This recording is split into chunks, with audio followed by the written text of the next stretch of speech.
Are Cool. you lucky enough to be heading to France this year to race in Nice in the World Champs, or just an Ironman Nice? Well, if so, there's the video for you because in it, myself and a guest athlete are going to talk you through exactly what you need to know about the swim, the bike, the run, and also some nice little juicy tips on accommodation and sort of like and places we'd recommend you to stay.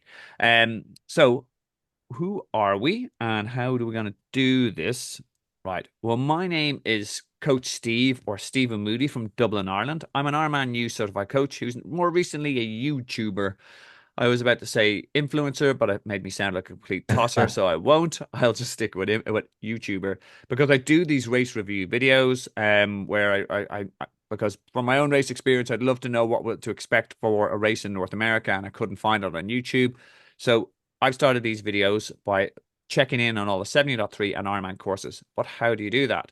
Because I soon ran out of all the courses I've done. So now I realize I have lots of friends in my network, coaches, athletes, race organizers who do these races. So I now interview them and ask them all the questions you want to know. Is it wetsuit legal? What's the road surface like? Are there any tight turns on the bike?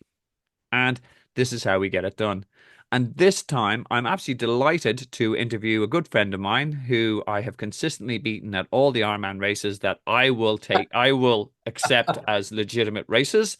But he is, I'm very happy to have on board. He's not only raced Kona, he's also raced Nice, and he's a very articulate young man who will tell us all you need to know about the course. Lewis Waterworth, how the hell are you? I'm very well. I'm delighted to be described as a young man. I mean, that's just the ultimate accolade at this stage in a man's life, you know? We don't look at age group times. I don't put them up on the video. So you went to both Kona and Nice. Which was the more recent trip? Was it Kona or Nice? Yeah, just back from Kona in at Halloween there. And I was in Nice the year before, 2023. So I had a really good time at both. Obviously, Kona's incredible. It's the Holy Grail.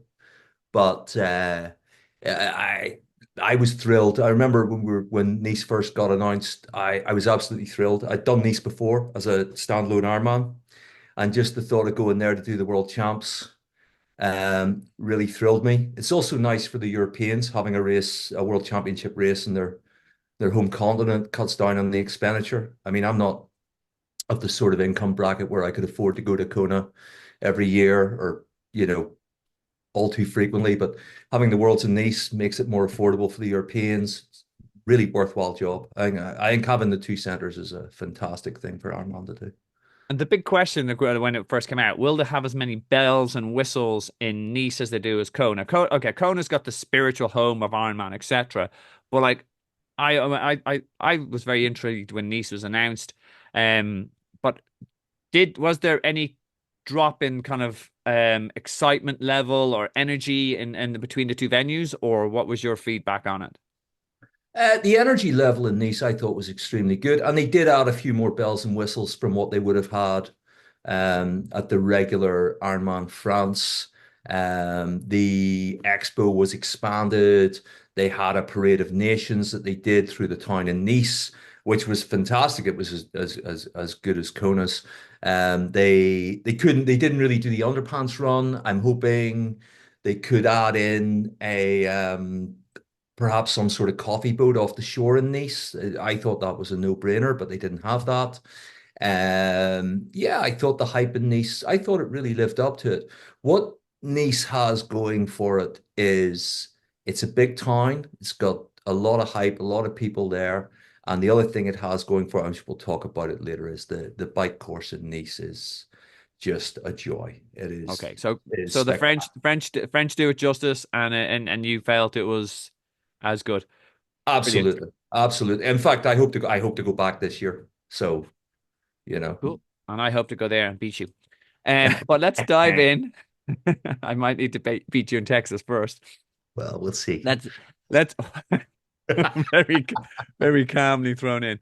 All right, let's hop into the swim course. We have a looks like again, now this is what I when I remember Nice. I remember the kind of classic pictures when we before the time of rolling age, of rolling starts. Where you just see everyone piling in. There's some cool YouTube videos on it. I might put them in the links below. But can you Yeah. tell us a little about the actual setup? It is a rolling swim start. What can people expect in the water? Um, what was your hints and tips for an age grouper who's going to do the first Nice? The swim in Nice, now obviously that the old mass starts from Nice were just iconic. The rolling start lowers the hype at the start line, makes it all a bit calmer. It's a bit easier. I have to say, the hype at the start line for the world champs in Nice was unreal. The crowd was, two, three times what the crowd is in Kona, from my perspective, just because there's more people there, with it being in Nice. A lot of hype there. The swim itself, it's a fairly basic sort of outback. What I would say is, as you get further out into the bay, there's some like sneaky little rips, currents. You need to keep your wits about you. You need to keep sighting. Very important to keep sighting. But don't just drift off to sleep behind the feet that you're on, because if they get caught in the current, they'll take you with them. You just keep sighting, keep your wits about you. There's a bit of wildlife. There's a few species of jellyfish kicking around. I didn't see anything bigger. There's a few sort of blue bottle jellyfish. They're quite unusual. You'll see some large compass jellyfish floating below the surface. They're pretty harmless. What you will see on the beach is lots of little blue by the wind sailors, they're called. They're totally harmless. They'll freak you out a bit, but they're totally harmless. The swim's beautiful. The water quality is very, very good. Good visibility in the water. It's clean. Yeah, no, it's a really nice swim. It's a really nice swim. Question for you about this crossover point. I presume at this stage they've timed it nicely that when you're coming across here, all the other swimmers are there. So it's just one underneath one of those kind of arches where we have the Uh, I'm not sure about the accuracy of that map. I mean, it is an out and back course, and there is a little bit where you swim parallel to the beach, and you can hear the crowd because it's a very steep shelving beach. Like you're in the water immediately. There's no walking down, which is good because it's a stony beach. It's yeah. like pebbles. It's quite hard on your feet. So I don't like I won't tell you to do this. I'm going to tell you not to do it, in fact. But you'll see a lot of people come down with like their hotel slippers to try and save their feet in the beach, and they discard them on the beach. I don't like that. I don't think it's necessary. I mean, we're going off to do an Ironman. You really don't need to, you know, protect your feet with hotel slippers and then litter the beach with them. So I'm gonna recommend you don't do that. But yeah, the you thing there, it does happen, but I don't remember it being a crossover on either occasion that I've done this race. Okay. All right. Okay. Well, in terms of the water quality is good. You're gonna be wetsuit legal in France anyhow. There can be some marine life. No real. I know it wasn't wetsuit legal in September for the Worlds. Oh yes. Sorry. Okay. All right. Yeah. So So in the year I did it in 2016, it was actually in June. It was earlier in the year in order to accommodate the Euros, the European Championship football thing. And so it was earlier in the year, so it was definitely wetsuit legal. It's nearly always wetsuit legal when it's in June or July. I don't think there's ever been a year where it hasn't been. Even there was one year where the race got shortened because the temperatures were so high. They shortened the bike course by about 30 or 40 kilometers, and they shortened the run down to, I think, 28K or something like that. That was in 2019. But wow. even that year where there was a heat wave, it was still wetsuit legal. I've actually this is So the first time I've heard them actually shortening the run as well. Actually, I know that they can change it into a duathlon with the run, but I presume that's an option. yeah, Okay. in 2019 they shortened everything except the swim because of the Ah, heat. It was 40 degrees. They were worried about people's health on the course, and it was okay. good. Exiting the water, what do you come out to? As in it, is it what you call it, onto that rough beach, or is it onto a pontoon, or how what are you exiting from?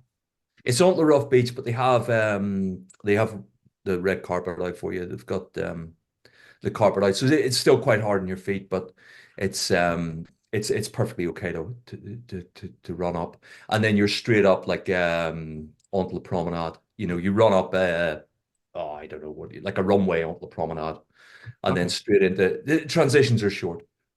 You're Cool. All straight right. into T1. Plenty of helpers helping you out of the water. Very, very good. But that's the same at all Ironman races I've been to.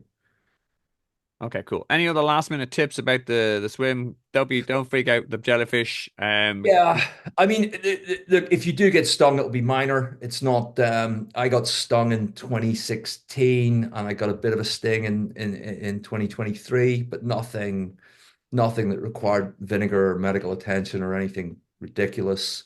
Just gives you a wee nip, wakes you up a bit. The Most of the jellyfish are harmless. It's a beautiful swim. Enjoy it. Is what I would say. It is an absolutely beautiful swim and enjoy it. You're swimming out in the Bay of Nice, and there's no nicer place to be, you know. Fantastic quality. Alrighty, so we'll hop on to some other thing, and also something to note, by the way, um, because it's kind of in France and it's the world champs, as in it's the cutoff time is the first time I spotted this, it's 2 hours and 15 minutes, where every other standard Ironman cutoff is 2 hours 20. Um, they give back a little on the bike, but then they take back on the run. So we'll keep an eye on the cutoff times. Again, if you're kind of in the kind of the more advanced age groups, and that might be a concern, but just be aware. All right. I In should terms say, of actually, sorry, Stephen, I should say that the one other difference I forgot to cover there was when it is the World Champs edition, they line you up in the water. It's a age group starts in the water, not a rolling start. Okay, okay. All right. No, that's good to know. For those when it is no, for watching it, trying to check out what this video, what Nice will be like when it is a rolling start. This is your kind of standard. This is not Nice because there'll be much more stones on the beach, but this is your standard kind of get a flow. You will be lined up in your set time. If you're under an hour, if you're like Lewis and like a fish, of me, you'll be like an hour and 20, but ready to catch him on the run. The but that also it gives him a false sense of security. But then like what you will they'll let the faster swimmers in first, as again this is just a standard way that they do it. You will be lined up typically three or four actual lines. The volunteers will be here. They will raise their arms every kind of 5, 10 seconds, depending on their little beeper. And then you'll go into the water. These guys are already in. These guys, I love this guy. He's definitely getting his Garmin set up. Um, and that's how they control it. Key thing for it, again, you guys we're looking at from the World Championships, you'll know how to seed yourself accordingly. You'll know your swim time. Be honest with it, and don't was it, and it'll set you up for a better swim day. Okay, and again, as I said, but that's very much a difference to the way the old classic way we used to kind of the mass swim starts, which I don't know. I Even though I'm a weaker swimmer, I do miss them. I 100% get why Ironman have the rolling swim starts, but the swim starts where we had a mass swim start like in Lanzarote, it was yes, high adrenaline, high heart rate, but it makes you know you're in for a day. Whereas this, yes, the swim's going to be no less hard in terms of distance, but the actual start of it, it's just an experience that you want to look back on those videos and go, I was part of. Anyhow, Iron Man, bring back some of the mass swim starts. Alrighty, The next the up. age group starts are a good alternative. Yes. And are they they're float was it a floating swim start as an Yeah, or a floating swim start in age groups. And okay, the other thing is, like, when you're racing against a good pal and you see each other on the course, you're racing for position on the course. yes. And Yeah. that's fabulous. That makes your day. Well, Um, it is when you see the pal behind you on the run lap, not when he's passing you on the run. I am just setting it all up for Texas and to land flat in my face. Okay, so in terms of transition, just a reminder that they do for the Ironman in Nice, they will use the transition bag system, so it's what we call a clean transition as opposed to a traditional transition where you have everything beside it. In my other videos, I go through what you should put in the bags, except this is, again, a lot of these people will be watching this video who are going to the World Champs. So I'm not going to go into too much detail. If you are curious for what the transition bags work and you're looking at this just in general, there's a video in the comments below. But high level synopsis, blue bag is your your swim to bike bag where you take out your bike helmet, etc., bike shoes, and you lash in your wetsuit. Um On the run, it's a red bag, bike to run, and that's where you was put in your kind of bike helmet, etc., and then you take out your runners, etc. Pretty simple on that. One of the other key things they do have bike personal needs on the course. And this is where you can put in something unusual that you think you'll need to make your race day happen. It might be Imodium for some of my experiences. It also just might be a bit of extra nutrition, or if you think that you might need to change into arm warmers, you can put that in the orange bag, which on the course in Nice you pick up at 80-kilometer mark. Small reminder, you will not get your personal needs back. You will get your blue bag and red bag back, but this one, which will be marked on and you have to with your number, don't expect. So don't put your favorite top in it, like your Ironman Lanzarote t-shirt, just because you won't get that back. Um, in terms of the transition bags, are they on racks or on the floor when you are going through? They have Lewis? racks. They have Racks. racks. Okay, cool. Alrighty. And They we'll have talk. racks, and a lot of people helping you in transition.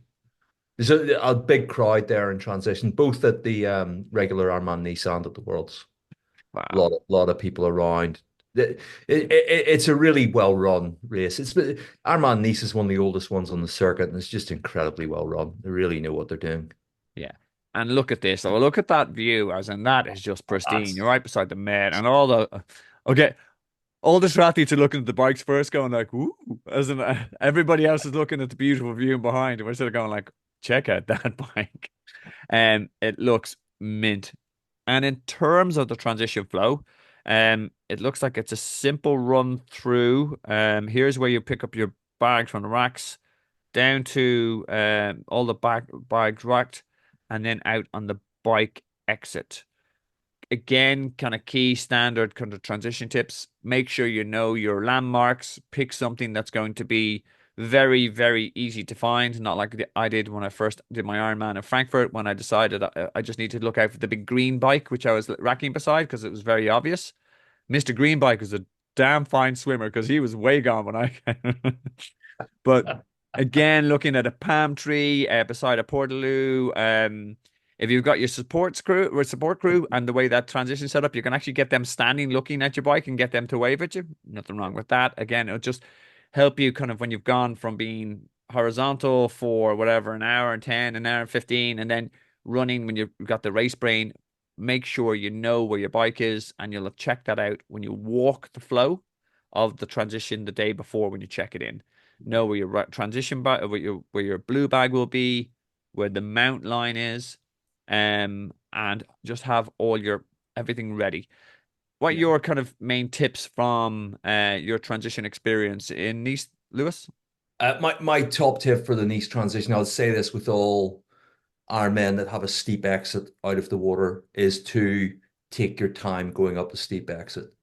Do not do not spike your heart rate in the first 10 meters out of the water, So because this is steep. This part here, it'll there's a bit cost of a you minutes in the next, few hundred yards, So there's a steep bit out, get up, get your bearings, take a few deep breaths, make sure your heart is settled, make sure everything's okay, make sure you're not dizzy, get your horizon and know where you're going. And then walk up the beach. If you're feeling good when you get to the runway up to the promenade, by all means jog up it. But I mean, ultimately, if you get out of the water and run really hard up that steep beach and up that hill to the promenade, what are you going to say? 5, 10 seconds. But in doing that, you're going to absolutely spike your heart rate right at the start of the bike, which is a pretty bad idea. So take your time getting out of the water and then be nice and efficient in transition. That's You can save more time being efficient getting your wetsuit off than you can by running up the hill. fab. Absolutely. No, I 100% agree. And all right, as I said, you've got to set yourself up for a big long bike and all the rest, and you don't want to be going into that zone 3, 4 just for the case of a little bit of a belt up the road. Anything else from a transition point of view that that you remember that might be useful? No, it's a really standard Ironman transition. Plenty of people around to help you. Don't get distracted by the other people, other athletes. You'll hear people, complaining about the swim, and there's always a lot of chat in T1. I try and zone out from it, just do my own thing.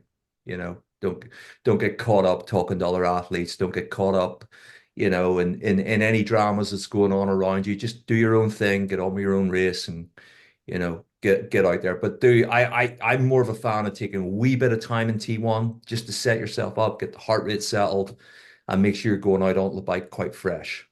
Yeah, no, absolutely. And to coin a phrase, as I always say, control the controllables. I don't think I've ever heard anyone else say that before, but it's one of my copyrighted phrases. Um, get yourself onto that bike, nice and settled, and out you go.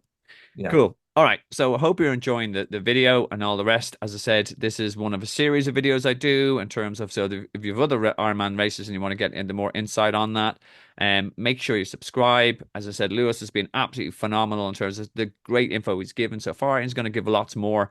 So give him a thumbs up. It's not all about me. I'm famous already, but Lewis would like, if he gets less than 200 likes in this video, he will be shattered. As and so, Mm. please give him a thumbs up.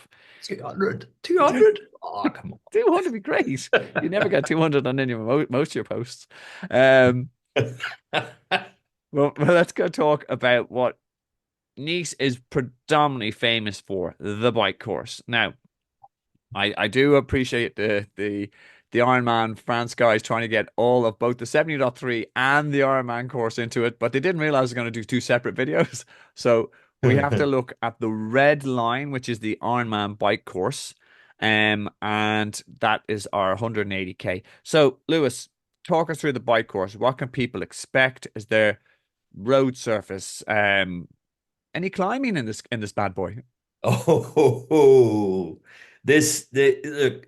Um, this is the nicest 6 hours you'll ever spend on a bike. It's stunning, and it has a bit of everything in it. It has an incredible climb up the Col d'Acra, 20K of climbing, not especially steep, but steep enough, So Excuse I, me. I'll get to that as we talk through the course. You start off the Promenade des Anglais. You got a nice little 5 to 10K of flat stuff before the climbing starts. You peel off to the left. Now, this first climb that you can see on the map, it's pretty steep. You'll be out of the saddle on this first climb. Um, and then you've got a little bit of respite as you roll. There's a bit rolling, and then there's a bit of a descent down to the bottom of the Col d'Acra. Now, depending on your level, you can attack that first little climb. It's not too long. It's maybe not the best advice to more intermediate or beginners to attack a climb at the start of such a long bike ride. But there's plenty of time to sort yourself out after that climb. So don't be intimidated. It's very steep. You are going to be out of the saddle, but don't be intimidated by it. You're going to have time to settle down again before the main event, which is the Col d'Acra. Okay, Um, so that's around 20K, so that's around here that you have the yeah. first climb. And then our bad boy starts around 45. Is Yeah. that around here? This lad here. Yeah, it starts around there and it winds its way up and then it ends. No, the next climb starts at around, it's nearly 60 and then it Okay. goes on to 80. The main climb is from 60 to 80. Okay. So look, some And it decent. ends, And what are they, switchback climbs, or is it just straight up, or is it technical climbing, or it's a mixture of everything. okay, It would be like I don't know. It's kind of hard to describe. There's forest parts. There's bits where you're on the open hillside with the sun beating down on you. It's because the hillside's south facing, so you're getting the sun as you're climbing as you reach the upper. There's a couple of switchbacks towards the upper end of the climb, and by the time you get there, you can really feel the heat of the sun as you're going up that part of the climb. Um, and just in my general, what's the road surface? I said I know you're saying that there's a lot of mixed kind of variety to the climbing and the scenery. What's the road surface like in France in general? The road surface is good. Okay. Now there are parts where the road surface is not good, but in general, 90-95% of it, the road surface is good. You will, as you're going up the climb and the time before the climb. What's really nice about this course is you'll roll through a lot of little small towns, Ah, cool. and there's people out for the day watching the race. They're sitting in the cafes enjoying themselves, having a wee coffee and a croissant as they do, and cheering you on as you go past. Honestly, it's a really there is enough. Obviously, a 20K climb of that severity is hard work, but there's enough going on, enough scenery, enough people to really take your mind off it and let you enjoy it. Equipment choice Really, wise, really good. cassette wise, what cassette did you ride with, and like what would you was it the right one? What did you have on the setup on your bike? I ran a mid-compact 5236, and I think both times I would have had a 28, would have been my lowest cog on the back. Um, I'm uh, I'm more of a power rider, so I'm not afraid of getting out of the saddle and hammering short aspects of climbs. So if you've got weaker in terms of your power output, you probably want to think about a 32. You might want to think about going full compact with a 50-34. It's really up to yourself and the style of riding that you enjoy. If you're doing your first Ironman and you're not confident about the bike, I recommend that you run compact, and I recommend that you go with at least a 32 in the back, Cool, and good then to you know. can spin up. If that's your style of riding, it's not my style of riding. I like to be aggressive on the climbs. So I would run a much more aggressive gearing than perhaps I would recommend for a lot of people. And I'd just like to point out, seeing as your nickname is Johnny Sulphur, whatever advice you give on the, as in he burns himself out on the bike a lot, we would like to point out that all advice on on how to attack this climb, take it with a pinch of salt. As in, was it Lewis is a phenomenal biker, but we're not learning.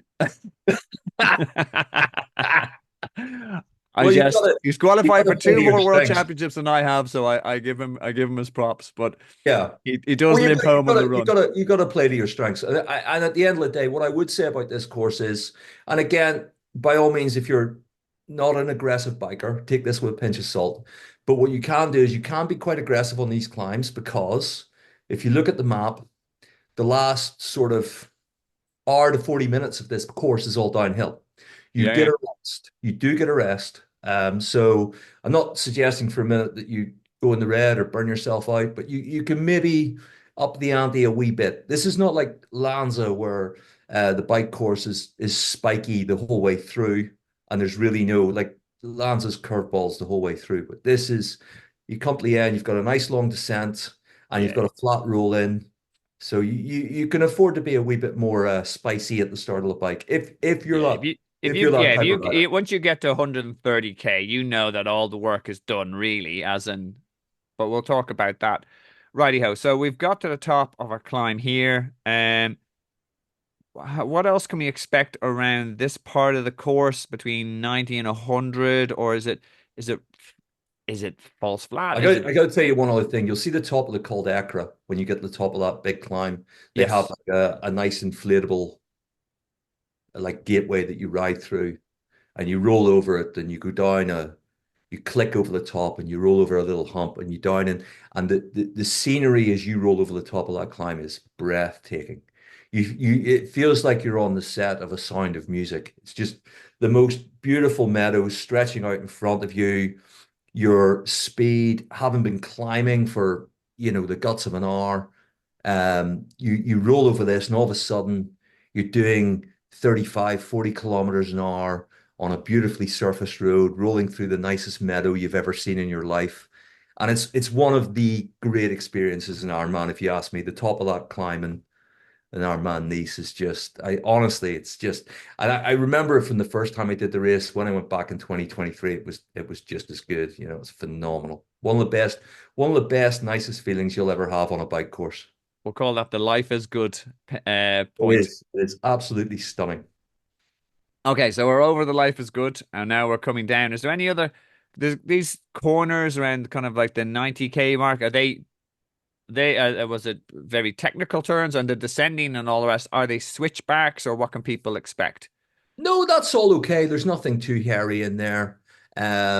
it's quite rolling. No, the top part of this course, when you see the little schematic of the altitude, it makes it look flat. I can Yeah. tell you it's anything, but it's definitely it's rolling. Yeah, it's long and it's rolling, particularly the World Champs edition because there's an extra out and back. Just at the T junction there at 90K, Yeah. the 10K out and back. It's fast and rolling. And Nice. again, beautiful scenery. And just honestly enjoy this part of the course. It is really, really nice. A lot of fast people going along here. All the big hefty guys that have suffered on the climb, but are the big power guys. They're flying past you on this part of the course. Nice. It's brilliant. It's all going on. And in terms of the this middle part here, from 90 to kind of what you call it, we say we once you get to 130, that's where our descending starts. Yeah. Anything of note in here? Well, there's two descents really. There's the first descent from around sort of 110, Yeah. 105, around there. There's a long descent there. Now it is mega technical. It's it's the when you see the pictures of Ironman Nice and you see the sweeping road that goes down the cliffside, that's this part of the course. Ah, So yeah, yeah. that first descent, couple of switchbacks there, mega technical. Save yourself. Maybe don't bite off more than you can chew in that part of the course. Things can go wrong. And just for people who are watching this from the States or not born in the 80s or 90s, mega means a lot, which is Yeah, as a 70s and an 80s child, I think we can yeah, mega. So okay, no, good shout out. There's lots of technical terms in this area here. yeah. Okay, and then it looks like there's another punchy little climb at around 120. Yeah. Is that what have we got going on 8K, here? 8K. It's only there to make you miserable. It's quite sheltered. Um, yeah, that one you just got to knuckle down and get it done. It's a tough. That's 8K climbing there right when you don't want it is what it is. Okay, You excellent. know. And then we get to our 130 point, and then we're gonna definitely take it all the way home. Is it become technical again at the switchbacks, or is it just a flat straight run in? It's got a bit of everything. There's not many switchbacks on that part of the descent. There's a lot of very fast corners, a lot of off-camber corners, a lot of areas where you're flying through villages. This is a dangerous descent. Okay. You need to know what you're doing on this descent. This is a descent, and I'll not often say this, but I would advise caution going down here. In the villages, there's a lot of off-camber corners. There's stuff that sneaks up on you. There's sleeping policemen when you're not expecting them. There's other riders around as well, some of whom are riding beyond their abilities. It's worth keeping your wits about you on this descent. The first descent is nice, very scenic, nice road surface. The second descent, longer, lot going on, lot going on. Also going to translate Lewis on that one. Sleeping policeman means speed bumps, is it? Yeah, yeah, yeah. I have an American audience. You're confusing. Yeah. Sleeping. There's only so much they can Urban Dictionary on this. I know, I Um, know. no, Um, absolutely. No, and again, as I said, there's a and there's also the added fact that you will be tired after the yeah. harder part of the course and all that. So you do need your wits about you. Again, just a quick one on equipment wise. TT or road bike. There's, as you said, there's a lot of climbing here. There's also seems to be a lot of descending and switchbacks. That would suggest road bike to me, but what would your recommendation be? No. The I've ridden two different bikes on this. On the first time I rode the course, I rode a TT bike, but I put a set of road bars with clip-ons on my TT bike, and that worked really well. Um, because I had the TT geometry for the rolling bit at the top, and then I had road bars for confidence descending. The second time I did it at the Worlds, I rode an aero road bike with clip-ons. Um, and it was okay. If I'm back in September, I'm bringing my TT bike. Um, You'll need I think, every edge you have over me. yeah, no, I think when I was there I mean, also the first time I did it, I was in my 40s and I was probably a stronger descending. And I was quite, aggressive with his scent. I'm probably not that guy anymore. So there's less for me to gain on the descent by riding my road bike. So I think I'll bring my TT bike. I'll make up the time on the flatter parts, the rolling parts, and probably take it a bit easier on the descent. Okay. Um, I thought Steve might have mentioned it by now. I did crash and during the Worlds in 2023, during a fifth No, I didn't attempt. realize. I Let's point know. it out in the map. Yeah. No, I dropped it on one of the switchbacks. I was being a bit Where now here where I'm not using this choice to actually not name a switchback after you. Whereabouts in the course did you cover off? it was the first set of switchbacks. It was no, the second set of switchbacks on the first descent. So And I just around dropped here. it there. So um it probably has made me feel differently about how I would attack this course in future visits. Um, it was fine. I mean, I didn't really do any damage, but the it certainly put some manners on me for the big descent. Made me think twice about really careering down it. At the tender age of, 50, 51 years old now, I'm having to rein it in a wee bit on the descents. But yeah, no, Who it's says that old dog can't learn a new trick? I know, I know, I know, but And look, just honestly, there are consequences if you're too aggressive with either of those descents. There are consequences. I was lucky. I dropped it on a switchback. I skidded into the barrier. I didn't do a whole lot of damage. By the time I got to the finish, the bike needed a new rear mech, and I I had to get a wee crack in the carbon repaired. Um, I got a bit of road rash, nothing, no drama, but others have come off worse, had bigger spills. yeah. It is a dangerous descent. Do keep your wits about you when you're doing this, and Is it don't. is it I is, don't. is it Who like does this Mallorca? You know, Mallorca is in like if you got if you stack it on one of the descents, you're going off the edge and you're gonna end up looking like something out of ET. As in, like, is it steep on either side or Yeah, some of it's, a lot of it's. There'd be big consequences. There has been, like, I'm yeah. sorry to say, I don't really want to talk about this, but there's been a couple of fatalities on this descent over the years. I mean, it's just Yeah. you don't want to mess about with this. Yeah, no, and again, I think that's the important point here. As much as we would have some harmless banter about your spill, and thank God that nothing happened to you, Yeah, but yeah, it's you are. I know your people are going to be chasing times, but as I said, it's do remember safety first, and certain people are better equipped to descend, and if they've experienced on these type of courses, absolutely. But yeah, no risks. Was it everyone wants to be get over the honest with finish line? yourself. I mean, I would class myself as a very good descender, and I don't anymore. The descent on this Nice course has definitely put some manners on me. It does take one spill just to, and I've had a couple again over the last couple of years, but again, it it puts that little bit of doubt in your mind. But doubt in the mind, if combined with just being aware of your limitations, that's not a bad thing, you know? Righty-ho, we will move on from the bike course, but I'm gonna finish it just with a little kind of very t spicy question. Which is a tougher bike course? Lanzarote, which you've done, or this one? Which would you give as the harder bike course? Uh, IRONMAN Nice in the World Championships edition, where it is a full 180K, I'm going to say is much harder. Well, not much harder. It's slightly, in terms of difficulty, it slightly shades Lanzarote, in my humble opinion. The Ironman Nice version is only 170K.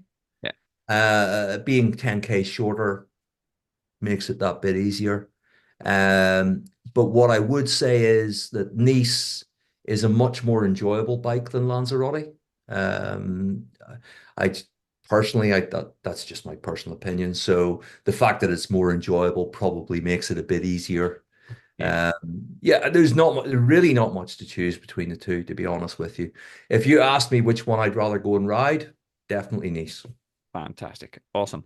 Alrighty, we'll move on. So with your swim, your T1 and your bike time, 10 hours, 45 minutes to get it done, and you will need it on those climbs. And if you're taking it conservative, as you said, on those descents, just on the aid stations, um, standard Ironman setup, you got your water. It's precision hydration on the course for Nice. Was it on the day, or can you remember?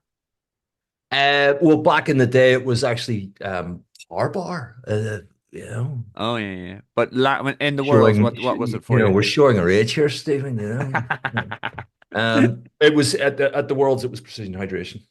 Okay, fantastic. Morton gels, fruits, precision hydration. Again, you'll get pick up your Ironman and get your nutrition and your hydration strategy right.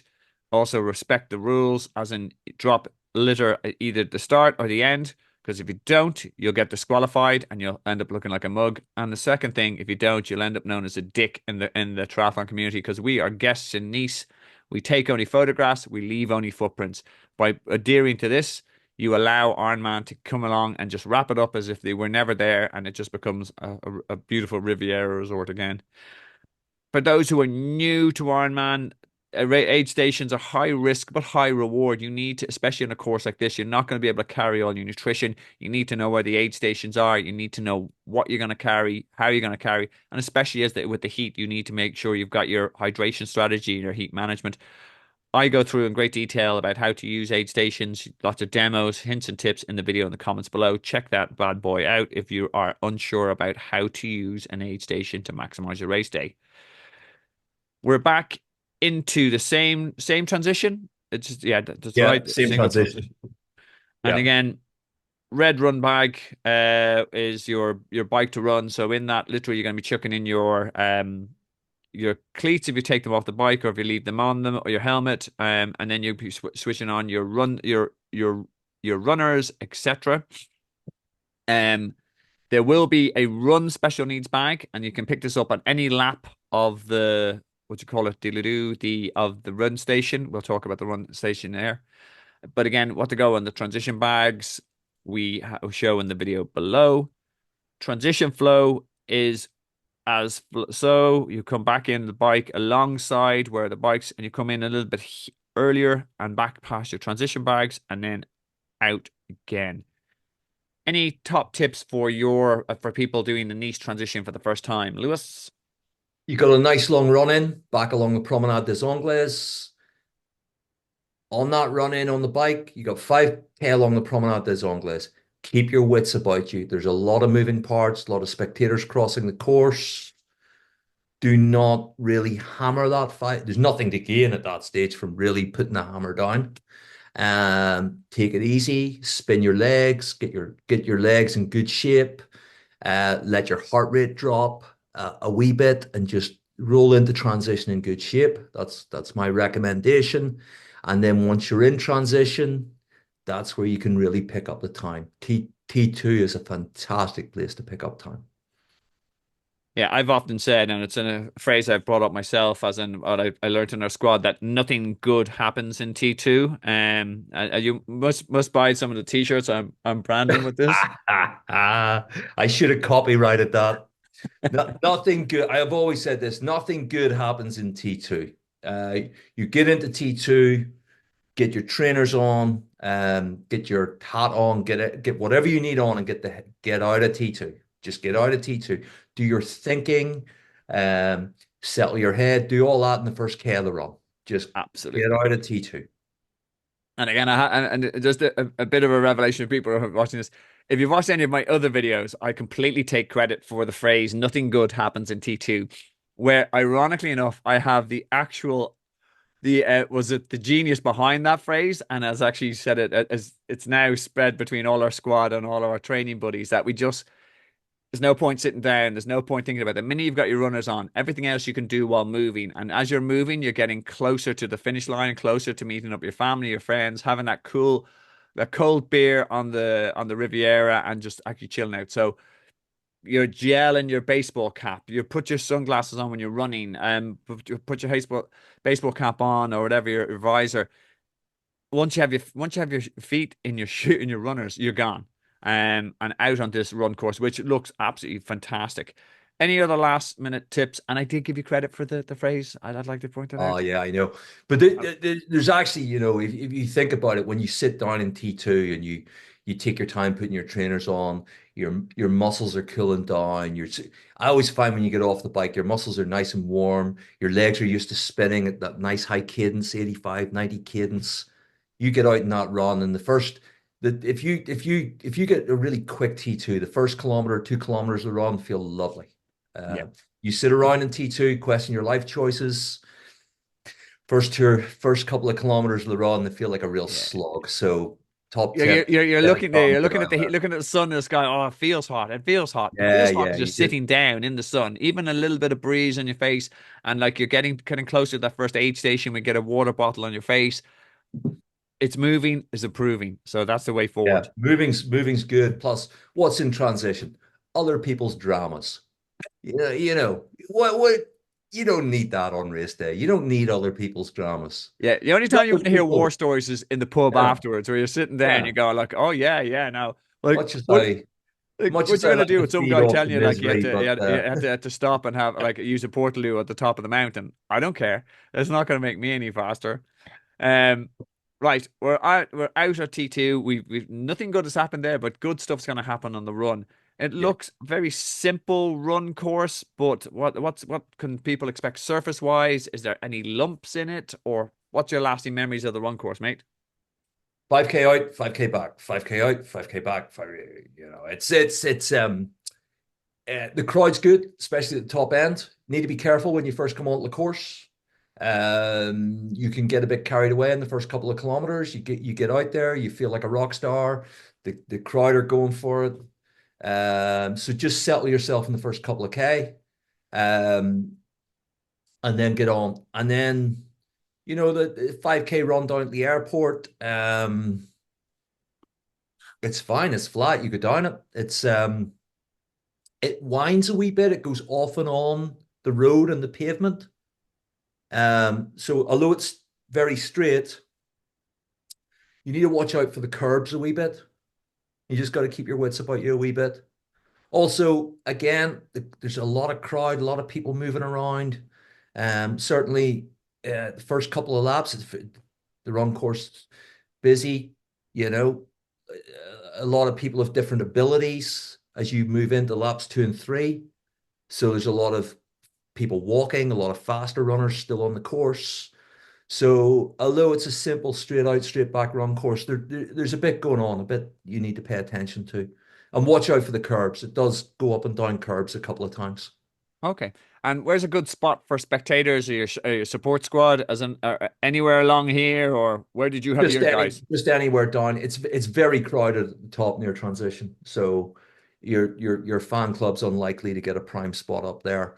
They can go down the course, maybe 1 or 2K down the course, and they'll get a bit more space. But there's people the whole length of this course. There's very little, respite from the noise of the crowd. It's a great with being out and back. If you're there racing against a friend, or you know other people on the course, you get to see the people who are competing with you, so you can see where they are on the run course, which I really like. You Where's know, Moody? where's Moody? So yeah, it's a nice it's a nice experience. I mean, the run, Yeah. it's hot, it's very humid. It's it's by no means a technical run, but the conditions can really make it very, very difficult. Conditions in 2023 for the Worlds, it was extremely hot, very humid, Yeah. tough day out running. And as you said, look, I know a lot of people will sort of not. It looks very vanilla, up down, up down. But again, that's brilliant in terms of for support. And just like that's going to be 5K of people cheering your name. Yeah. Um, how close in terms of accommodation? I could talk a little bit about that. How close were you to this area? Like, as in, I know had during the day the support squad want to go back to the hotel or the Airbnb, or but and then they sort of can give their kind of 4 hours out here in the course. How close were you in terms of Well, being to transition? if you look at the map where the first knife and fork is on the course, Yeah, um, I stayed in a hotel about 2 or 3 blocks back from that. Short walk from the course. There's so much. This is one of the great things about this Ironman. There's so much accommodation. I mean, if you're pretty flush, you can stay in the Negresco or one of the big hotels down the front, or you can just go a couple of blocks back and get something a bit more, palatable for your wallet. which is a big plus in the big feather in its cap, and if you compare it to Kona, because I know, like Yeah, again, you know yourself and a couple of our other training buddies have been lucky enough to go to Kona, but it's pricey, and it's always going to be pricey because the accommodation is limited, and you are even like people are booking it up years in advance. Whereas again, that's definitely a plus in the Nice column where you sort yeah. of go.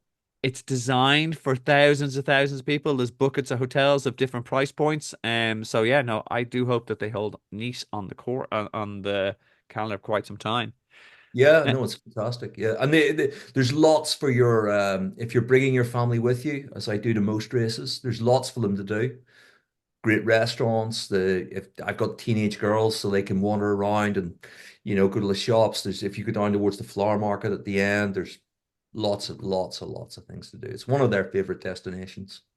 Fantastic. And you've brought them to a couple of cool destinations in fairness already. Well, yeah, We're just talking a little bit on the aid station before we move on to some other stuff. Plenty of them, and again, standard RMF fare, roughly around a mile you go. The water, by the way, this is should be precision hydration. yeah. Was it one of the wrong wrong was it pictures from not an American one, but that would be precision hydration. Food, Morton gels, Coke, precision hydration again. I presume bananas and salty snacks are the standard fare at these aid stations, or do you recall? The aid stations are well stocked. They've got plenty of ice. They've got lots going on. They have everything. This is I've said this already during this. This is a well-run Ironman. These guys, they have Yeah, no. well-stocked aid stations. They don't run out of anything. Um, I mean, during the World Champ edition, I again because of my crash in the bike course and the fact that I was one of the last age groups off the start line, I was pretty near the back. The and none of the aid stations were running out of anything, and Which is great because you have that complaint in like Copenhagen a couple of years yeah, back, and like even Barcelona, as in like they start running out of ice and stuff.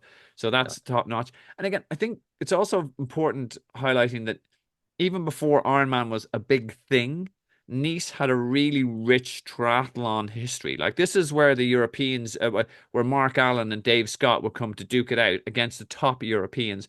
So yeah. you're right that they run an incredible race, but that's because they've been doing it for 30 plus years, and they love the triathlon in France. They've got like some great heroes down there. They've had some great Ironman down the years. So I am not surprised it is a really well run race. And again, if when hopefully I get to race it, hopefully the end of this year, I'm really looking forward to it. Yeah. It's I might. amazing. The history around this race is amazing. If you look up, Mark Allen won this race 6 times when it was the Triathlon World Championships, a slightly shorter distance race format than Ironman, and he owned this race. During if you ever watch the Iron War or read the Iron War, he during that period of time when Dave Scott was ruling the roost in Kona, this was Mark Allen's stomping ground, and it was a slightly different race format, slightly shorter bike, slightly shorter run, only a 30K run.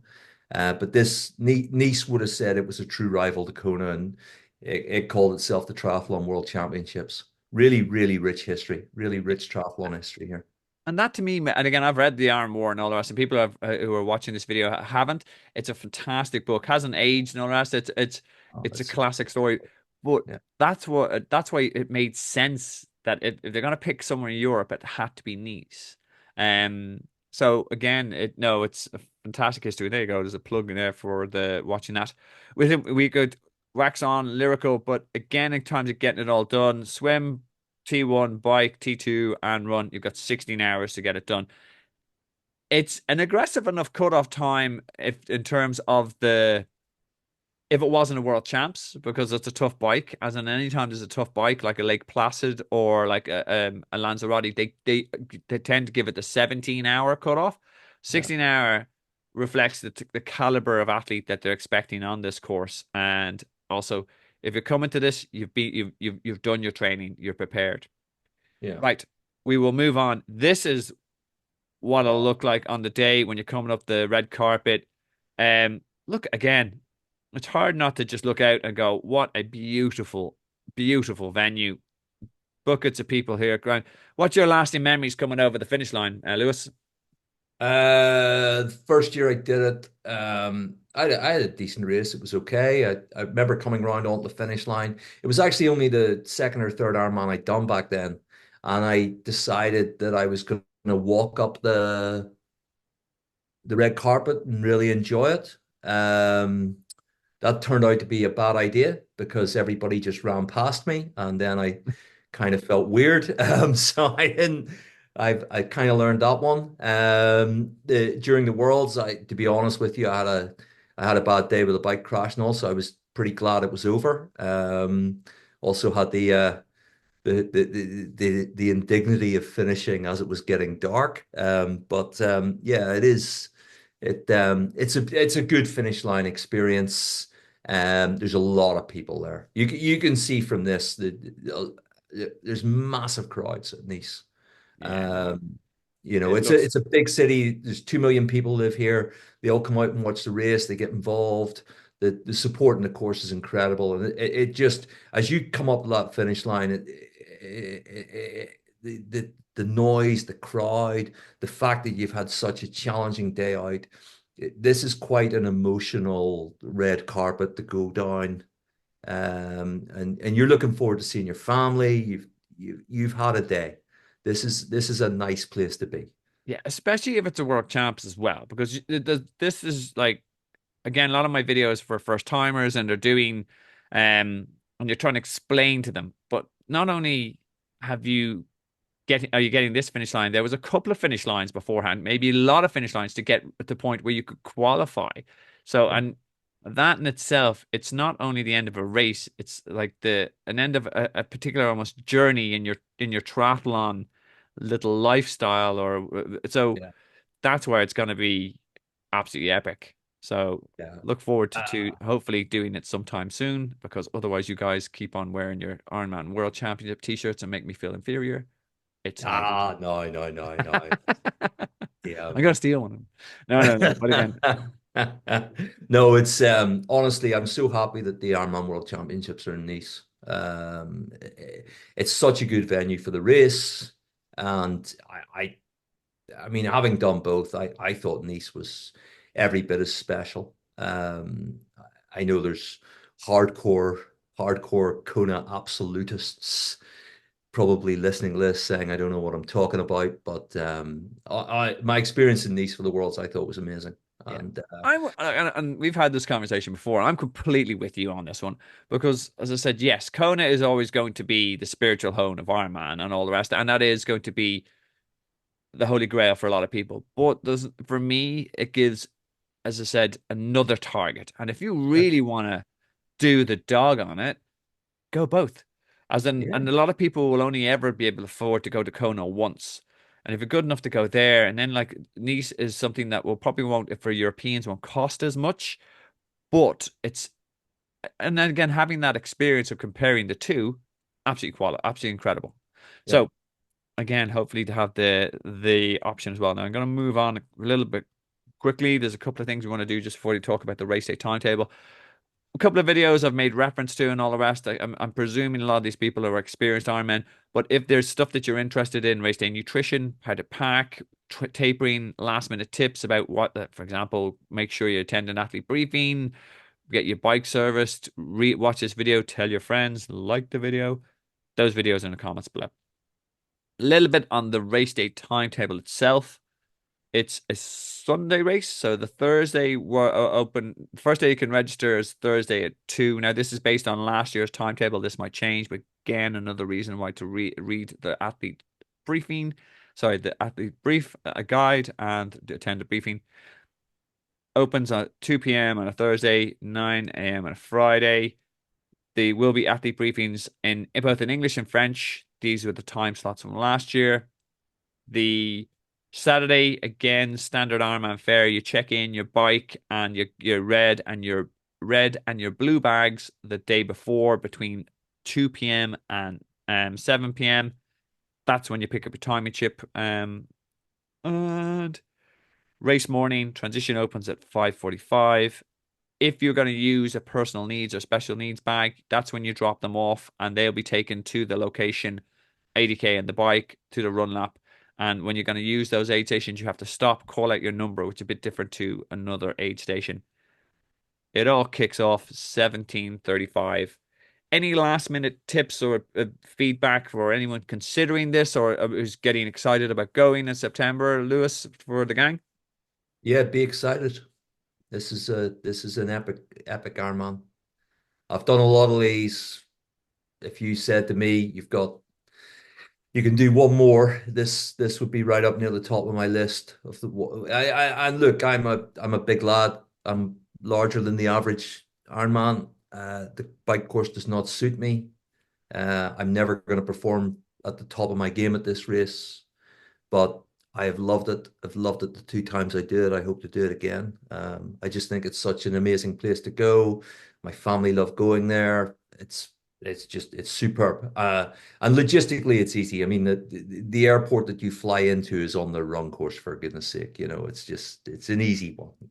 Logistically, it's easy, and it's just a beautiful day out. I'm going to put you in a spot. What are your top three Ironman destinations? And you have done an awful lot, as in I've done. Oh, as recently boasted number one, and where you qualified for Kona. So a little bit, a little subjective. I mean, It's slightly subjective, but look, I thought Kalmar was an incredible experience. Nice is definitely in my top three. Obviously, yeah, I'm gonna go. I don't want to put them in order, but I'm gonna go Nice, Kona, and Kalmar. what an amazing ability to actually have those three races on your those Yeah, medals on the was it the wall at home. Fantastic. yeah. Listen, They're all good. They all have their own thing, and they all have. There's bits in every race that I've loved. But in terms of the overall experience, I'm gonna pick those three. fantastic. I will not argue until I get a bit of comparison. But listen, before we wrap up, I want to just say on behalf of myself, I know I thank you for allowing me cash in a friend favor. Behalf of the viewers who have picked up a huge amount of information and sort of stuff that will help arm them for a great race day experience and make sure that their supporters in the right place, bring the right equipment. Thanks a million. Very much appreciated. And we wish you the very best this season, aside from an Ironman Texas, where we hope you have a puncher.